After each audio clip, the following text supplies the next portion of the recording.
Are you ready to know what you don't know about social media? Well, then you're in the right place. This is the Seb Rust Show on Social Buzz on Air. Social Media Radio. Bringing you tips, tricks, tools, and extreme value. Broadcasting from our studio in Miami. And now, here's your host, Sebastian Rust.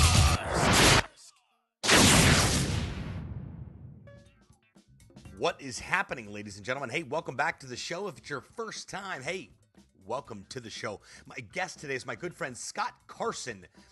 He's the brains behind WeCloseNotescom. They buy and sell banknotes, and then they also teach people how to do just that. Well, content is Scott's game. His podcast is in the 5 figures of downloads. He's got it monetized with sponsors, and it's uber popular within the space he's in. Side note, it's called the We Close Notes Show podcast. So Scott and I had a chance to connect some 4 years ago in San Diego while I was emceeing the Traffic and Conversion Summit. We've stayed in touch. He bought a bulk order of my books a few months back for his monthly mastermind. I said, hey, we need to get you on the show and talk about exactly what you do and how you do it, specifically within the banknote game, but also what happened with this whole podcasting. Let's help people better understand yet another successful strategy of launching a podcast, because after all, the Seb Rust Show is all about podcasters, for podcasters, by podcasters. Friends, please help me welcome to the show my boy, Scotty Carson. Scotty Carson, what's good, brother? I'm doing great, man. How about yourself? You know, if I was any better, my last name would be Carson. Well, I was going to say Russ because it'll be mine. We've been doing a lot. I mean, like, I'm on your show, or you're doing some video event, or, 24-hour rally on, social media day, or I'm chiming in from the beach, but we've been doing a lot of, this is what it's all about though. Supporting each other through our content, through what we're doing, supporting and believing in what people within our tribe are doing. You and I met 4 years ago? 4 years ago at Traffic and Conversion. Yeah, definitely. Yep. And, I had the pleasure of emceeing that event for a few years, and it's always good to be in San Diego in January/February. And we stayed in touch, and I've always been curious. We actually, up until late, had not figured out a way to do business together other than supporting each other. And then you reached out, made a bulk order of my first book, Social Media Sucks. Yes, sir, for all of your mastermind members on a monthly basis, because you're always giving them swag. So, first of all, thank you for that. I really appreciate that. I giggle when I think, wow, somebody just made a bulk order of a book I wrote 4 years ago. And I'm so glad that's available and relevant, because I've got a bookshelf behind me of irrelevant books. I won't bring any names up, Google Plus, but I won't. Yeah, we know who wrote that one. So anyway, again, thanks for that, and it's good to see we had an opportunity to finally get some sort of business established here. Now I got you on the show because I really want to better understand what this whole buying and selling of banknotes is really all about. But more importantly, because of the change of format of the show, I'm changing the format of the show because I can. I'm changing it because it's my show, and I'm changing it because I am a podcaster who works with podcasters and creates podcasters. So why not talk to other podcasters and feature them? So we're kicking the new reformat of the show off with you, Mr. Scott Carson, here with We Close Notes. So we'll finish up this episode with talking about how strong your podcast game has truly become, and really where it all started. So let's back up. Where did how long you been in the real estate industry, first of all? Second of all, when did the whole buying, selling of notes come about? So I started investing back in 2002. I bought a rental property. I bought a second one relatively quickly. I was working as a financial advisor, making good money, and we watched HGTV Flip This House, me and my ex-wife, and decided, oh yeah, we want to do that. Bought a couple houses, and then of course, about a month later, I get laid off from my job. They close the offices here. Big downturn in the Austin economy with Dell Computers laying off a bunch of people, and so I became a deadbeat borrower because we were trying to make 6 mortgage payments, 3 first, 3 second mortgages on a private school teacher salary. All right, not fun. Worked whatever I could to get my ass out of a sling. Went back into banking. In the financial industry, had a buddy started a mortgage company. he came to me and said, "Hey man, I'm traveling the country at all these big real estate expos and doing a lot of mortgages. You want to come?" And so he was sponsored by a couple of real estate investors that were talking about owner financing and creative financing back in 2004, 2005. And they were doing fix and flips and things like that. And I went and visited with them. It's what I wanted to do, and jumped on board with them, doing mortgages for investors all across the country and learning real estate the right way from going to all these other workshops. And then 2008 hit with everything, with the downturn again. And my mentor at that point, Bob and another guy, they told me, like, listen, here's an opportunity of a lifetime, because it's like the RTC days back in the 80s. You need to quit doing everything you're doing and just buy paper and buy notes for the most part. So I took their advice, and that's what I started doing. Just started calling banks to buy their bad debt direct from them. And I was getting stuff at a discount. I was buying from Wells Fargo and Capital One and some other pretty good sized banks, and then smaller hedge funds too. And just literally that's what I banged out. It was like the wild, wild west. I compare it to like that scene from War Dogs. Jonah Smith says, we live on crumbs, and the crumbs are pretty good size. It was like that aspect. There was no market for what I was doing. I was literally carving something out of the woods, because all the traditional big sellers or buyers of debt had gone away. And it was, the bank still had this stuff on their books they need to get rid of. So I was just, dollar for dollars, 100 phone calls a day, getting lists in, flipping apartment loans and houses and beer distillery. There was all sorts of crazy assets that I was buying and selling. And in 2010, I'd gone through a divorce and had a partner, and I stopped working together. And so I just decided I'm just going to sell everything I own in Austin and go on one of those like magical Major League Baseball tours, hit all 30 parks over 30 weeks. And I'd planned this all out, and this investment club started calling me and said, "Hey, we see what you're doing online on Facebook and some of your blogs. Would you like to come out and speak at our real estate club?" And I said, "Yeah, sure. What day?" And they tell me a date, and it would correspond directly with when I would be there for watching a baseball game. And so it was totally divine intervention, man. And yeah, well played, God. Well played. Yeah, exactly. So for 3 years, I basically just drove around the country, me and my dog, just going from craziness. And then that launched us teaching workshops starting, 2010, 11, and 12. And I was the Note Educator of the Year in 2014. We bought over $500 million in distressed debt for our own portfolio. We've got a ton of amazing students and mastermind members who are buying a lot of these assets for their own portfolio, and then also working to really make America great again, one mortgage at a time. Because our biggest goal is not to buy the note, to buy the real estate. It's to really rehab the borrower and try to keep them in the property if we can, of any sort. I mean, we still end up foreclosing about half the time, but that's what we do. Okay, so first of all, this is not a political show. That's a disclosure. Yeah, exactly. But all right, so let's back up for a second here. Let's pretend that I'm a 5-year-old, because I act like it sometimes. That's right.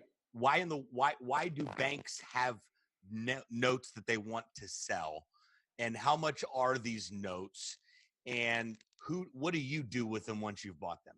So banks have borrowers that won't make their mortgage payment. I mean, people go through financial hurdles all the time. Sure. We were divorced. A couple in 2008. Just a few. 15 million. Wow. There's still about 5 million homeowners across the country where their house is upside down or they're behind. 1 out of every 10 borrowers is behind their mortgage still today. So wow. A bank is in the process of making loans to make money off the loans. If it starts going, and they leverage your every dollar in, 10, 15, 50 to 1 today across a variety of different platforms. And so if a borrower stops paying on their mortgage, they lose a lot of money on a defaulted note, and because they can't leverage that money coming in anymore. Right. So for every month that somebody's in default, that mortgage, the value of that note drops 5 or 10%. And that's why if you're more than like 7 days late in your mortgage, that's why your phone starts ringing off the hook with the bank trying to get you back on time again, because they want to create all these mortgages, package them up, and then sell them off to Wall Street and make money on it, like The Big Short. If you've watched that movie. Right. But they have these defaulted mortgages now, and they're willing to sell them off because they'd rather get the cash in to go back out and make more loans. Sure. Fill that bad debt off. And there are big buyers out there of this stuff, but there's plenty of smaller regional banks and institutions that don't have those big Wall Street connections that are loving it when, an investor like me will come and buy $250,000 worth of debt or $1 million worth of debt, or buy a couple assets off their books that are really hurting them because they have a great portfolio, but they may have a couple problem children out there. So what do you do with the notes once you buy them? So our goal is to buy them and then try to reach out to the homeowners and work some sort of loan modification or trial payment plan. And the thing is, we buy that debt at a substantial discount, usually 50 cents on the dollar of what's owed or less. So it gives us a lot of flexibility to work with the homeowner. So if they get, I'll give you an example. If you got a 6% interest rate on a mortgage and we buy their debt at like 33 cents on the dollar, if we get them reperforming, take the back payments, put it on the back of the loan, forgive a little bit, but have them start making payments on time, that's like an 18% yield to us almost immediately. Wow. Okay. Because we bought it a third, they get started. And then after 6 to 12 months, when they've been performing on time, it's not a performing note again. I can sell that to Wall Street at 80, 85, 90 cents on the dollar and make a nice chunk of change in the back end too. So that's our whole goal. We've got about 10 different exit strategies, from trying to get them reinstate to even offering up like cash for keys if they won't work with us, or foreclosure if we have to. Because you got to remember that property is still worth something. So if it's worth 100, the mortgage is 105, and we paid $35,000 for that mortgage, we got $65,000 in technical equity there that we control, that we can take down. Love it. So how does someone get started doing something like this? How do they say, how much money do you need to start? That's a great question. Get that asked all the time. You don't need a lot of money. If you've got a cell phone and internet access, you can reach out to things, because there's so much in private money out there. We fund 95% of our deals with other people's money, other people's IRA accounts, other people's 401k, that stuff like that. People that have a self-directed IRA, we use a lot of those funds to go out and fund those deals, and we'll partner up with investors, either pay them a flat return or do like an equity split where they'll fund the deal. We do all the workout, and then we'll split profits on the back end with them. Is this a good opportunity for people that are looking to get some, to put some money out there and put some money to work? Oh yeah. There's a lot of cash out there right now, a lot of capital thrown in, and a lot of people are looking for real estate deals, but the traditional fix and flipping side, or the fix and flip shows have driven all these weekend warriors to, the banks to buy these REOs. And most of the time when a bank takes a property back, they're selling it at full value. There's not a lot of discount there. The fact that we take on the bank's nightmares, we kill the Freddy Kruegers out there since it's Halloween. We kill their nightmares. And it's just, we're still getting a discount. We get a lot of people that are coming into the industry now because it's really the last place to find a really great discounted deal versus paying 90, 95 cents on the dollar, which a lot of people are. That's just overpaying. So are these REOs? No, it's we buy the note. It's still, we still have to foreclose to make it an REO. All right. So an REO is once the bank's gone through all the foreclosure process and stuff like that. I don't even waste my time with those. We want to buy the debt, and then we then become the bank and have all the same rights the bank does to work with a homeowner, and we can be a little bit more flexible because we bought it at a discount. So our goal is, I don't want to own property. I want to own the mortgages so that I just get payments every month that roll in wherever I'm at, and whether I'm on vacation or here in Austin or in Spain or Italy or wherever. Right. Which you do a lot of traveling. You and Stephanie. We have a lot of fun. Yes, sir. That's correct. Work hard, play hard. Amen to that, brother. If you can't do that, you're working too hard. Exactly. You want a lifestyle business, you got to have a lifestyle. Mm-hmm. So, and again, back to the, like if someone's looking to get started, they're listening to this right now, they're like, hey, you know what? I want to get started in something like this. Like what's how much cash do you need to get started?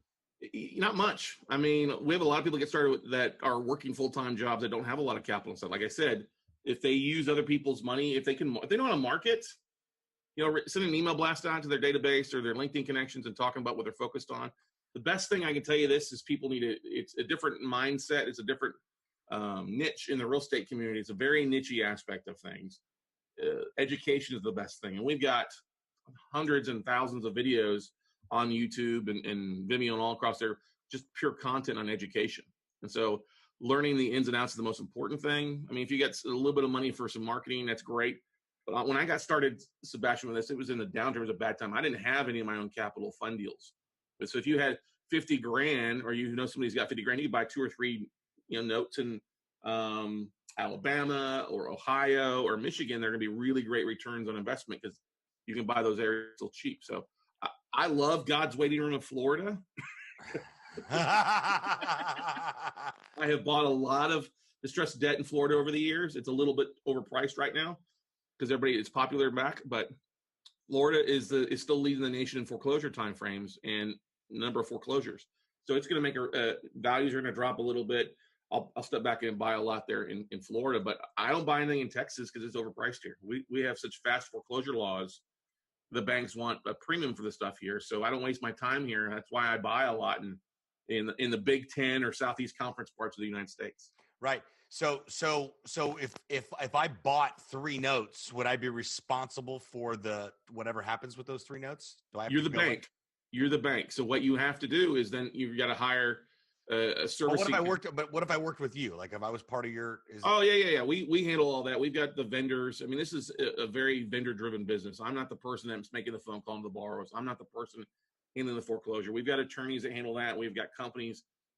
I compare myself to being like the Jerry Jones, the general manager of a franchise. Okay, so I put my vendor in place. I put my realtors to work. I'm not the guy out there throwing the ball. So you're not calling the banks anymore. No. It's all email now. It's all email based. Like I just did an email blast out yesterday to 5,000 asset managers. I had 1,800 of them open the email. I had 6 of them submitting email response with a spreadsheet of assets that I can cherry pick from. Wow. One of them had 3 assets. Another one had 200 that I can cherry pick from. Wow. And they sell stuff on a quarterly basis. So that's the beautiful thing. Like I said, it's all marketing based with emails and reaching out like on LinkedIn or some other websites to find these contacts because they're internal departments of the banks that you're not just go down to the corner and walk in and say, I want to buy notes. They'll just tell you you're crazy. I was wondering how that works. Yeah, they won't do that. You're especially not going to buy from like Bank of America or Chase. Those big guys, they want a $50 million purchase, and it doesn't make sense for that. But your regional banks, your smaller banks often have stuff on their books, and those are the sweeter deals out there, really. So interesting. Yeah, I mean, it's the beautiful thing is a lot of real estate investors they get into where they're putting out bandit signs or they're mailing out like 1,000 postcards to the foreclosure list. And they're getting like 1 or 2 people to call them back. You did that for years. That's why I can speak that language. I don't send postcards out. I send an email blast out. It's so much easier. It's a lot more affordable for somebody who's bootstrapped financially. I get a list in every quarter or every month from different banks, and I can cherry pick. I can buy one, or I can buy the whole list if I wanted to. But it's a negotiating aspect of it. I don't have to have earnest money to put up. It's all cash. The bank doesn't care where the money comes from, so they're not seasoning my money. If I have an investor, if I get a good deal, I'll market it out to my database or online, and investors will often pop up and say, "Hey, I want to fund that. I want to put some money to work." So it's a matchmaker. I am, and honestly, I was in the Wall Street Journal a few years ago. They called me the Chuck Woolery of ugly paper. Ugly paper. Hashtag ugly paper. Also, that's right. The new punk band. So through the process of all this, you decided, you know what, content's king, right? Yeah. So I've got to be able to, if I'm going to enroll people to do the same thing that I'm doing into this process, I've got to educate them on doing so. I'm going to do that through video content. And then along came the podcast content. Let's talk about the podcast. Where did it start? And where was it conceptualized? And just walk us through it, because I know you've just been kicking ass and taking names with it. Let's start from the beginning and then bring us to present day. I started doing videos I started doing webinars back in 2011. All right. And I was doing videos with students and stuff like that before, like 2008, 2000, maybe even back to 2005. Now I think about it. So I've always been doing video because I knew it was beautiful. That's 24-hour a day, 7 days a week, 365 days a year advertising for me. Right. Yep. That's the way I always looked at it. It's like planting a tree in a forest. It's not going to be much today, but if I keep planting trees, it'll be a forest before too long. Right. Okay. And so back in when we've always done videos and stuff like that for different things, webinars, but back in, I remember it actually, wow, now I think about it, November 1st, 2016, okay? So tomorrow will mark be the 2-year anniversary of when I started doing Facebook Lives on a daily basis. Okay, I remember that. Right? And so I just started doing a Facebook Live because it was the best way to stay in touch with my tribe, with my audience on Facebook and other things. And I would just do a little video, like a day in the life. What's going on in our offices today? If you're a fly on the wall, here's what we're working on. And I was doing that daily along with regular webinars every Monday night. And I had a friend of mine who's got a podcast, and his podcast production team said, "Hey, Scott, we see what the videos you're doing. You've got a lot of content. Why don't you do a podcast? I'm like, oh no, I don't want to add all that extra work of transcribing and doing all that stuff, having to create something new. Like, oh no, if you're using Zoom or YouTube with your videos, we can just take that content and turn it into a podcast. I'm like, really? I don't have to do any extra work. Really? And they're like, yeah. So I was like, let's do it. So I did Facebook Lives for 9 months straight before I ever did my first podcast episode. Okay, Right. 150 episodes on the Facebook Lives. We do that. And then we launched our first episode August 20th. Did you get any deals out of those Facebook Lives? Oh, yeah, dude. I was getting people that would want to fund deals. I was getting people that would sign up for my workshop. So I totally monetized that aspect. And you weren't there to pitch. You were there to educate. Yes. Okay. So I get people that would call me up and say, hey, I've been watching all your shows for 3 months, or I've been binging on Scott Carson. I want to sign up for a workshop, or I got $100,000 to put to work. Can I partner with you on it? So it literally helped me avoid having to have 1,000 one-on-one conversations to having one conversation to 1,000 people. Sure. And then so then your team took the Facebook Lives and turned them into a podcast episode. Yeah, we just started doing podcast episodes. So we launched the No Close Show podcast on technically episode 150, turned that into podcast. Now we're up to episode 375, I believe is what we recorded yesterday. Mm-hmm. Over you do it every day? We do it basically almost every Monday through Friday. We probably average about 4 days a week just because of my travel schedule and other things. But yeah, we crank out almost, if I'm here in Austin, Monday through Friday, we're cranking out an episode almost every day. Cool. It's the biggest thing I can tell you, Sebastian, is I've always thought that marketing was the most important part of our business. Yeah, the note business is great, but if I don't have anybody seeing the deals that I'm doing or understanding what it doesn't mean anything to me with our raising our capital aspect of things, or even people sign up for the workshop so I could sell them more assets. It always had to be marketing first, the way we look at it. So when I walk in the office, usually today, we're doing an episode or we're interviewing a student or a vendor, and that runs throughout the day. That runs nonstop for us. And now I get a lot of people that just see that online, and especially on all the different podcast or video platforms out there too.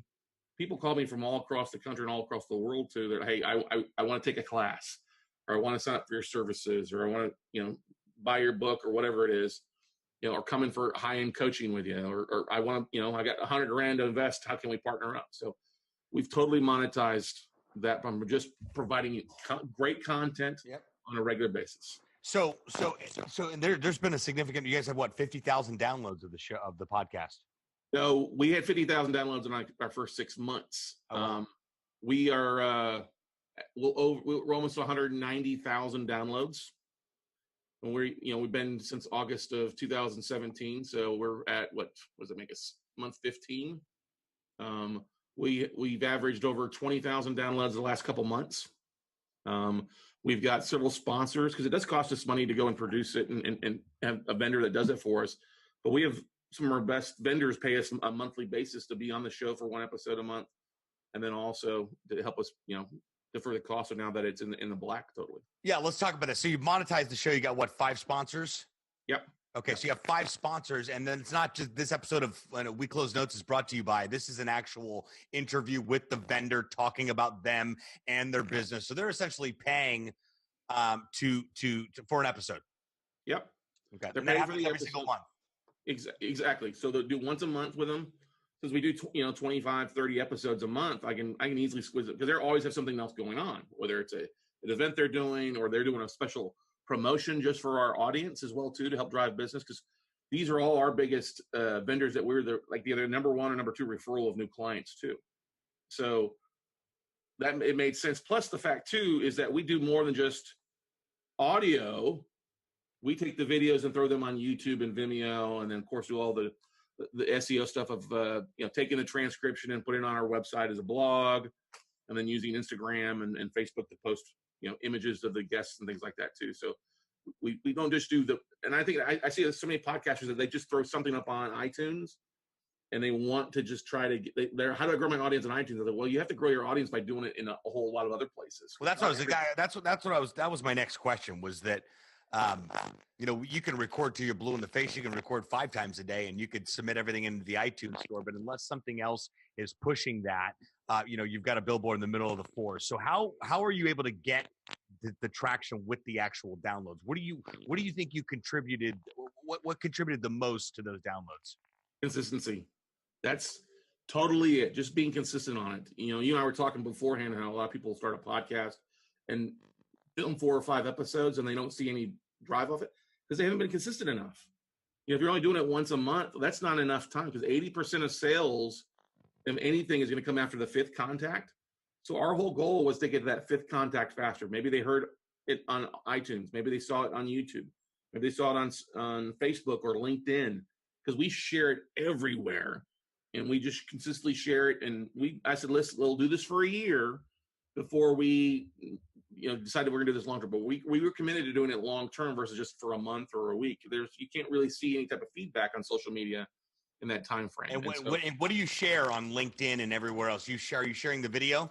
We share the video. We'll take and create and get the video completely transcribed as well and turn it into a blog. So we create an article. We create a nice infographic as well because everybody's visual these days. So you've got to catch them with a nice infographic. So we spend a lot of time on Canva creating nice infographics. You know what I mean? Sure. And then we also make it easy for our guests is that once we film a show, we'll send out a nice infographic for the guest and all the links for them to share it as well. We'll literally do all the work. All they've got to do is copy paste it. And that helps out tremendously. But I share it to Facebook groups. I share it to different podcasting groups.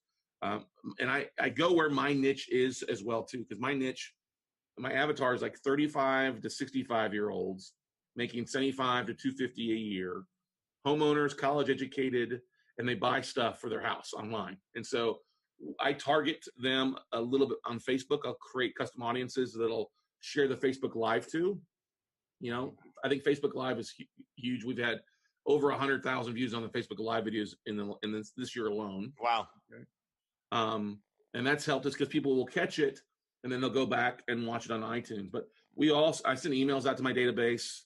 When we started getting people to opt in, we would, when I have 4 or 5 episodes that release, we'll send them a direct text message with a link to those episodes straight to their cell phone. So it makes it easy for them to listen to it right there. Cool. Yeah. It looks like you're firing on all cylinders. I mean, this is for those of you listening right now wondering, because it's not easy. Let me just disclose real quick, and I know Scott will back me up on this. Marketing a podcast is not an easy process, nor is it functional or frictionless. You've got to get creative. What I like to do a lot of times, especially for our client podcast that we launch, is go into iMovie, take the image we're going to use for the episode, throw in a minute of the audio and create a video, air quotes, video for Instagram, for Facebook, and put the iTunes link in their bio on Instagram and be able to share. You've got to get creative and be able to do that. But if you really want to be able to hedge your bets on all this, you got to make sure that you're upload. I just recently switched our hosting platform from SoundCloud to Pippa. Pippa, I got recommended from my buddy Gary V, which he probably is an investor in, and that's totally okay. But the platform is awesome. I mean, automatic distribution to like 8 platforms, Spotify and iHeartRadio and the whole 9, and it's still comparable price. You're paying about $20 a month. For those of you who don't know what I'm referring to, SoundCloud, Libsyn, Pippa.io. Is the website are all podcast hosting websites. This is where when you recorded and edited your audio file of the actual episode, you'll upload it. That's where it lives, and then that platform then pushes it out to the distribution channels of iTunes, et cetera, et cetera. But I like Pippa because it's one and done. Number one. Number two, it transcribes my video. It also turns it into a YouTube video that'll add to a playlist, so people can listen to the audio on YouTube. And I can sign my friends up, and when they sign up, they get $25 and I get $25 to spend on Amazon.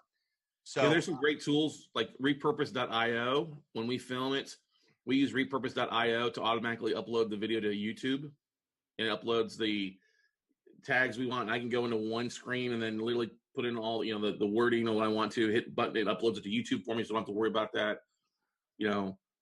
We also use liveleap.net.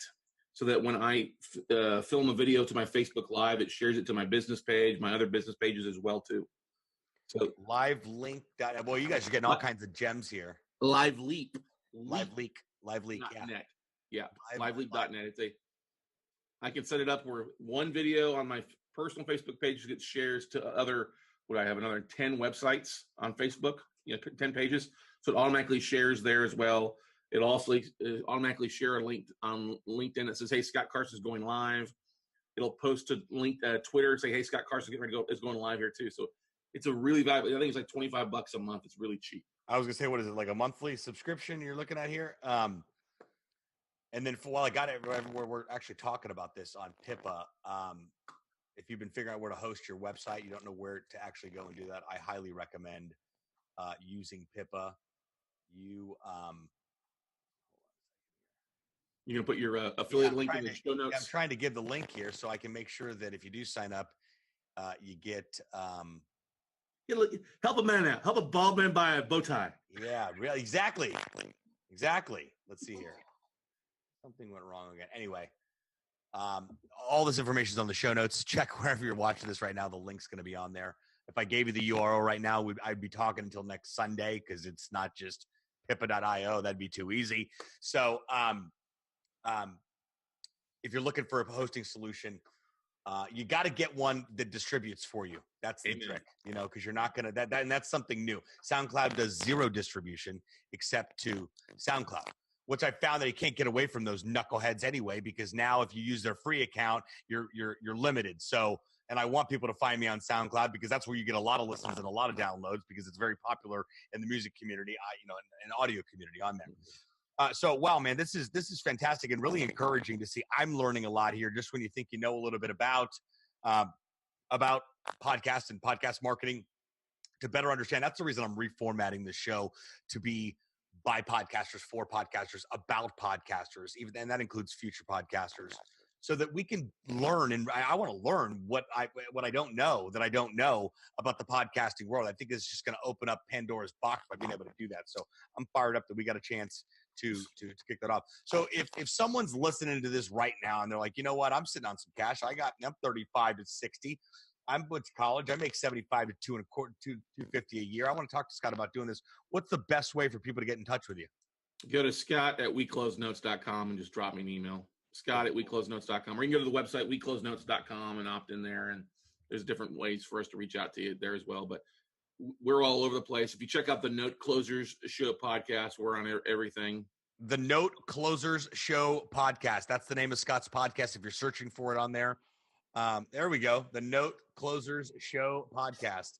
You got to get that bad boy under the notes sign right there. Yeah, I know. I got a new bookshelf coming in this weekend that'll go right there. Okay, perfect. Well, awesome, man. It's always great to hang out with you, dude. I've been waiting 4 years to learn what the hell you do. So I learned, the hell's a note. Well, the one thing I have to say that we knew immediately is we both have marketing minds, and Sure. that's the biggest thing. Marketing makes this world go around. It'll make your podcast go around. If you can spend time, that's why I love so much about your book, Social Media Sucks, okay? That's why I send it out to everybody in our mastermind group and that aspect of things, because it's important to know how all these things work. You're going to have to edit the front of the cover, get rid of Google+, but that's okay, because Google Plus is still valuable. Right. I've been marketing Google Plus because it was owned by Google. It will still show up in search engine. I mean, you just have to spend a little time, and it'll be so valuable. I know people get worried about the technical side of their podcast or the download aspect of things, but it's just not the downloads and everything like that. We look at views and everything like that. Like our downloads, like I said, we'll be over 190,000, 195 or something like that. I don't know. But it's not just that. We have more downloads and more views when you add in our Facebook views and our YouTube video views and stuff like that. It's doubled our audience by marketing on a different platform with the video versus just the audio too. So I look at can they see it? Can they hear it? They can't meet them where they're at. Yeah, not yet, at least. Yeah, exactly. You got to meet them where they're at. You can't just pick, again, you can't pick one platform and get really good at it. But at the same time, I always like to use the analogy. If I send you a video, you feel obligated to watch the video. If I send you a link to my podcast, you go on with your day, hit play, and go on with what you're doing in your office. If you capture 70% of what I said, you're good. Or you can start and stop and replay on the way to the gym, at the gym, on the way from the gym, before you go to bed, when you wake up, in the can, whatever you want to do to be able to consume the content. But consistency is key. Finding a niche to talk about is key. And again, consistency will equal the downloads. What you've done, Scott, is you turned yourself into a media company. You know, Amen. I totally agree. Yeah, you're a real estate company that's turned yourself into a media company, and you prove that because you have paying sponsors on a monthly basis that believe in what you're doing and believe in the opportunity to be able to be exposed to what you're doing. So all of those YouTube views and the Facebook views and all that stuff is going to be a huge conglomerate to contribute to what your actual rate card is going to be. Yeah. Right now, you make up the rules, and you'll continue to make up the rules. You're going to write that rate card, but I think eventually there's going to be a standard, CPM rate card. There's probably one that exists that we don't know about already out there. But as it goes right now, we make up the rules. It's not, NBC, Fox, dead. CBS, dead. Television, dead. Radio, dead. Gone. Bye. See ya. Why? We want frictionless experiences. We want to press start and stop when we say we want. And if we have to hear an ad, which a lot of podcast ads are okay with me because they're relevant, I make a list because those all people are going to be sponsoring my show. But it's easier to digest as far as content's concerned. All right, man, I'm gonna let you get back to your day, dude. But let's do it again. Let's keep in touch here. I'm gonna buy some notes. Note buzz. Sounds good, Sebastian, mate. Keep up what you're doing, man. Love what you're doing. I think the new format you're doing is gonna be great for you as well. Get some tie in with what you're doing, but man, just keep charging forward, my friend. Keep charging forward. That is it. Hey, even if you fall flat on your face, you're still moving in the right direction, right? You're incapable of not moving ahead if you fall flat in your face. This is true. Hey, thanks a bunch, Scott. We'll see you next time, huh? Sounds good, Sebastian. Take care.